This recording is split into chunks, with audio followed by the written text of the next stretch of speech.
Okay, good morning everybody. Firstly, just to say that we're all the teachers and all the staff at Woodfolds are missing you a lot.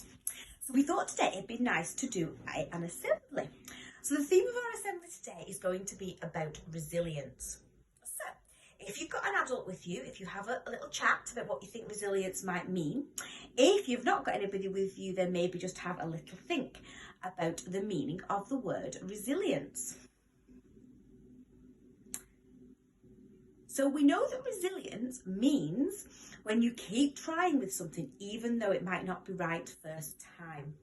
So even though something might go wrong, you would think of another idea and try again to make it work the second time round. And you keep going until you are successful.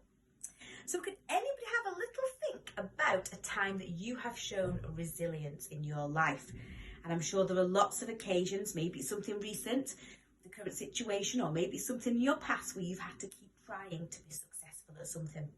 Maybe you found your maths difficult yesterday and you had to show resilience to be able to achieve it.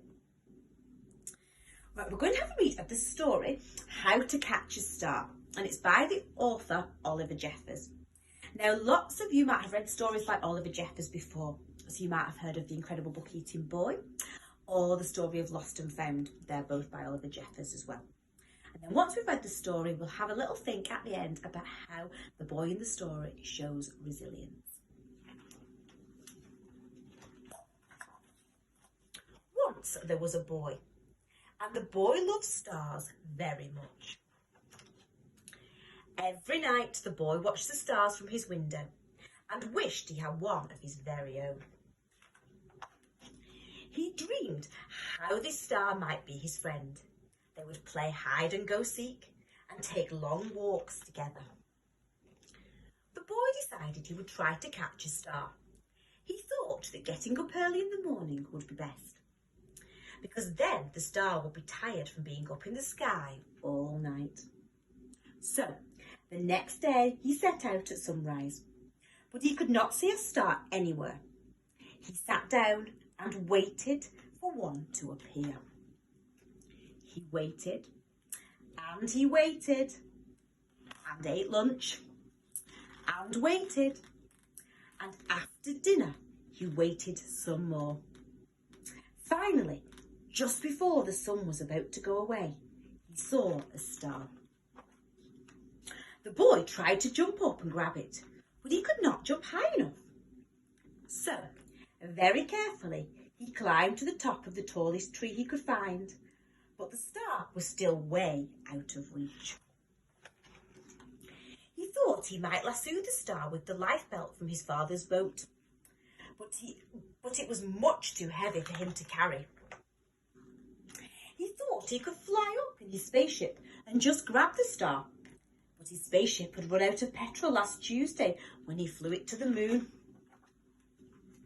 Perhaps he could get a seagull to help him fly up into the sky to reach his star.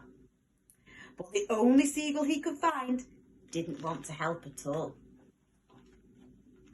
The boy thought he would never catch a star.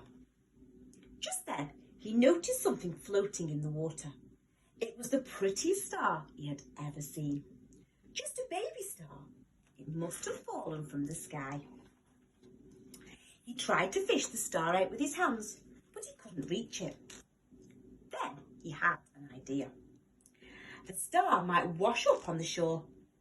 He ran back along the jetty to the beach. Then he waited and walked and watched and waited. And sure enough, the star washed up on the bright golden sand. The boy had caught a star of his very own. So how do you think the boy in that story showed resilience? If you've got an adult with you, you can talk to your adult. If not, maybe just have a little think on your own for a second about how the boy in the story showed resilience. So the boy in the story showed resilience by keep trying, and he came up with a different plan and a different idea each time until he was successful. So at first, some of his ideas didn't work, but eventually one of his suggestions meant that he got the star that he really wanted to actually catch. So he achieved his goal of catching a star by trying and not giving up and finding alternatives and different ways to do things when at first he wasn't successful. Okay, well, we hope to see you all very soon in school. We're looking forward to it. In the meantime, keep working hard, keep smiling. Thank you.